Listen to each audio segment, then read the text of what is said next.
بسم اللہ الرحمن الرحیم نحمدہ ونصلی علی رسولہ الکریم۔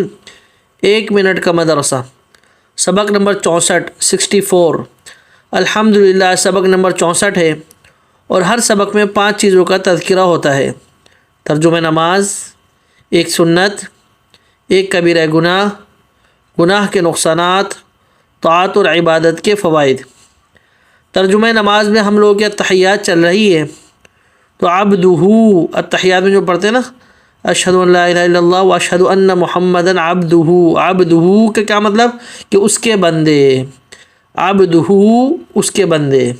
ایک سنت، کل عورتوں کی نماز کے طریقے کا یہ فرق بیان ہوا۔ نمبر 1 کہ عورت خوب سمٹ کر اور دب کر سجدہ کرے کہ پیٹ دونوں رانوں سے اور باہیں یعنی بازو دونوں پہلوؤں سے ملا دے۔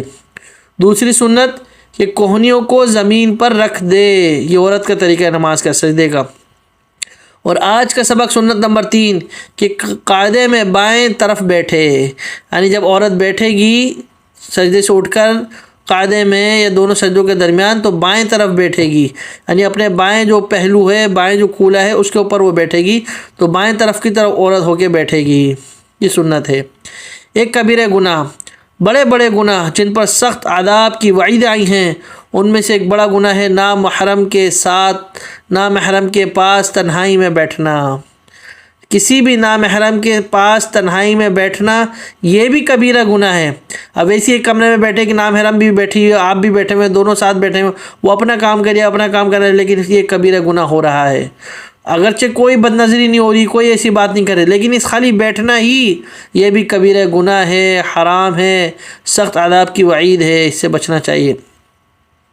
گناہ کے نقصانات، گناہ کا ایک نقصان یہ ہے کہ گناہ کرنے سے اللہ تعالیٰ کی عظمت دل سے نکل جاتی ہے، اس لیے اللہ تعالیٰ کی نظر میں اس کی عزت نہیں رہتی، لہذا یہ شخص لوگوں کی نظروں میں ذلیل و خوار ہو جاتا ہے۔ یہ بھی گناہ کا نقصان ہے کہ گناہ کی نحوست سے کہ وہ شخص لوگوں کی نظروں میں ذلیل و خوار ہو جاتا ہے۔ اللہ حفاظت فرمائے۔ طاعت اور عبادت کے فوائد، بعض نیکی و طاعت سے فاقہ نہیں ہوتا، جیسے سورہ واقعہ پڑھنے سے حدیث پاک میں ہے کہ جو شخص ہر رات سورہ واقعہ پڑھا کرے اس کو کبھی فاقہ نہیں ہوگا۔ سورہ واقعہ تو مغرب کے بعد پڑھیں یا عشاء کے بعد پڑھیں، حدیث شریف میں کہ جو شخص بھی روز رات کو سورہ واقعہ پڑھے گا اس کو کبھی فاقہ، تنگ دستی نہیں ہوگی، اس کے رزق میں کبھی کمی نہیں آئے گی۔ اس کی عادت بنائیں، یہ نیکی و طاعت کا فائدہ ہے۔ خود بھی پڑھیں، بچیوں کو بھی، بیوی کو بھی، سب کو اس کی تلقین کریں، اور سب کو جو ہے نا تائید کریں، سب کو جو ہے نا تاکید کریں کہ اس کو پابندی سے پڑھیں، سورہ واقعہ کو پڑھیں۔ ہر کوئی کہتا ہے میرے مسئلے حل نہیں ہوتے، روزی روزگار کی پریشانی ہے، تنگ دستی ہے، فاقہ ہے، فقر و فاقہ ہے۔ اس کا حل حدیث شریف میں یہی بتایا گیا ہے کہ سورہ واقعہ کو پابندی سے پڑھیں۔ اللہ پاک ہمیں ان باتوں کو سمجھنے اور عمل کرنے کی توفیق عطا فرمائے۔ وآخر دعوانا ان الحمد للہ رب العالمین۔